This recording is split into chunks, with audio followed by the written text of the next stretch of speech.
Yan guys, welcome back to my YouTube channel. Alam nyo, minsan sobrang busy natin, nakakalimutan na nating mag-video. Pero nung time na sinilip ko yung aking YouTube channel, nadagdagan na pala yung aking mga subscriber. Kaya ngayon na magbibideo ako para may mapanood naman sila at may matutunan uli. Ang ibibideo ko ngayon ay yung tungkol sa pagbabasa ng plano. Marami kasing uri ng pagbabasa ng plano, kaya isang step lang tong ipapakita ko sa inyo kung paano ko ba binabasa yung plano. Kung paano nga pala ako magbasa ng plano, ito pala yung diskarte ko para sa unang-unang pinakaharapan. Dito nyo makikita itong Architect Drawing Index. Itong Architect Drawing Index, kumbaga sa libro, meron kayong tinatawag na Table of Content. Dito nyo makikita yung mga parang page nila, kung ano yung dinidescribe sa bawat page. Yan yung pinaka table of contents, yung pamagat, yung mga pamagat ng bawat pages nya. Ayan. Ayan, kunyari 1.0 perspective site, yan. Vicinity map, nandito yan. Dito nyo makikita lang, ayan, kagaya nyan. Ayan, perspective. Ayan, vicinity map, location map, site development. Yan, dito nyo makikita yan. 1.0. Yan, ito yung 1.0 na ito yung parang tinatawag na page. Kunya, page 1, yan, page 2, page 3, ganyan. Diyan yung makikita yan. Kaya pa sa bawat page, meron niya pamagat. Dito nyo naman makikita yan. Yung ganyan, bathroom, kitchen. Kaya, kumbaga, kung ano yung hinahanap nyo sa plano, babasahin nyo lang dito, tapos dito nyo agad makikita yung pamagat. Mabilis nyo lang siyang buklatin. Kumbaga, hanapin nyo agad to. Kunyari, yung schedule ng doors and windows, nasa 8.0. Dito nyo, hanapin nyo lang yung 8.0. O, yan. Diyan nyo makikita yung mga doors and windows. Ganyan ako magbasa ng plano. Para hindi na ako buklat ng buklat. Yan, paulit-ulit ng buklat. Yan, ganyan lang inaano ko. Kunyari, kagaya nito, ayan o. Floor plans, A, 2.0. Hanapin natin yung 2.0 dito. Ayan. Pag sinabing ground floor plans, dyan yung makikita yung mga sukat. Sukat ng lapad, ng bahay. Tapos makikita nyo rin yung mga DG19. Yan yung mga pinto. Ngayon, yan, mga window 5, dyan yung makikita. Yan, makikita nyo rin dyan yung mga sukat ng mga kung gaano kalaki yung CR, kung gaano kalaki yung den. Lahat ng sukat makikita nyo dyan. Sa floor plan na to. Pati mga pinto. Ngayon, kunyari, ang nakalagay dito DG2. Saan natin to makikita? Yung DG2, makikita natin yan sa schedule ng doors and window. Sa page 8.0. Hanapin nyo natin siya ng ganyan, 8.0. Ngayon makikita natin itong DG2. Titingnan natin yan dito. Ayan, kagaya natin ng DG2.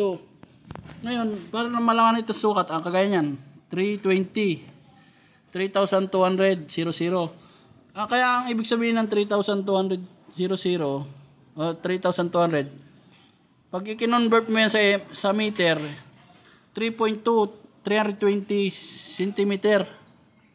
Pero kasi sa plano, ang ginagamit nila, kaya 3,200. Kaya para hindi kayo malito, yung height niyan. Pero yung lapad ng pinto, makikita nyo, may nakalagay na 110, 11, tas 1,000. Ibig sabihin yung 1,000, pag kinonvert mo sa meter, 1 meter lang. Yan. Nagigets nyo ba?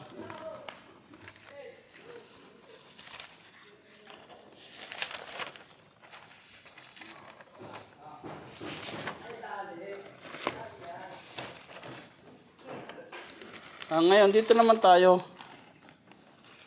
Yan, sa 3.0. Ngayon, ano ba yung 3.0? Yan, kung makikita nyo, nakalagay sa 3.0 elevation. Dito nyo makikita naman yung mga height, yung height ng bahay, kung gaano kataas, kung gaano gaya nyan. front elevation. Pag sinabi front elevation, Ito yung parang halimbawa salamin. Kunyari, kung pag tumitingin ako sa plano, kung ano yung sa kaliwa na para sa kaliwa, yun yung sa kaliwa. Yung front. Pag front yan, ibig sabihin, kaharap mo yan. Yan. Diyan mo makikita yung mga height. Kung gaano kataas yung bahay, gaano kataas yung ceiling. Tapos dito naman sa kabilang side, sa right, yung makikita mo may mga arrow yan. Yan yung dinidetalye niya. Kung anong klaseng materialis ba, kung ano ba yan, kung bato ba yan, kung bubong ba yan, kung bintana ba yan.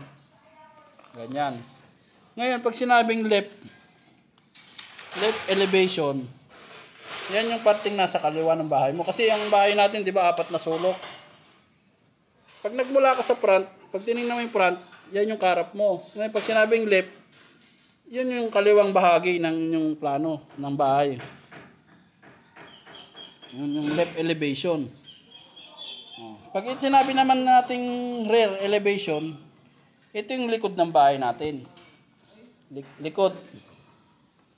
Tapos pag sinabi nating right, pag pumunta tayo sa kanang bahagi ng ating bahay, ito yung makikita mo sa kanan. Dahil lang bahay natin, 4 na sulok. Ayan. Makikita nyo yan.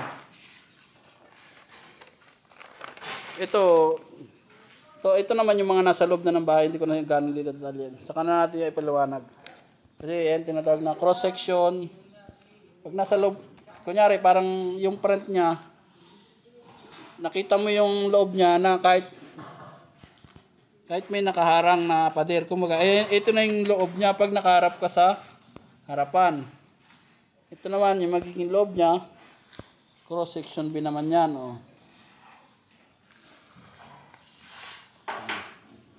Ito naman, longitudinal.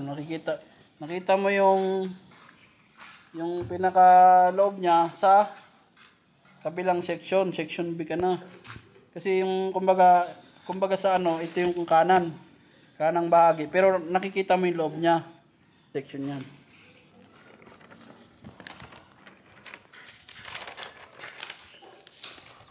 Ito, electrical naman to eh. Okay.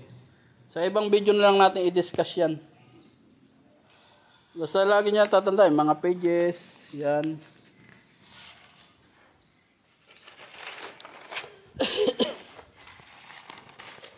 Dalawang klase nga pala yung plano ha. Yung plano kasi ito, architectural kasi ito eh. Yung pinakita ko sa inyo. Hindi ko pa ipapakita sa inyo yung structural. Ito kasi makikita nyo dito, yung finish na ng bahay.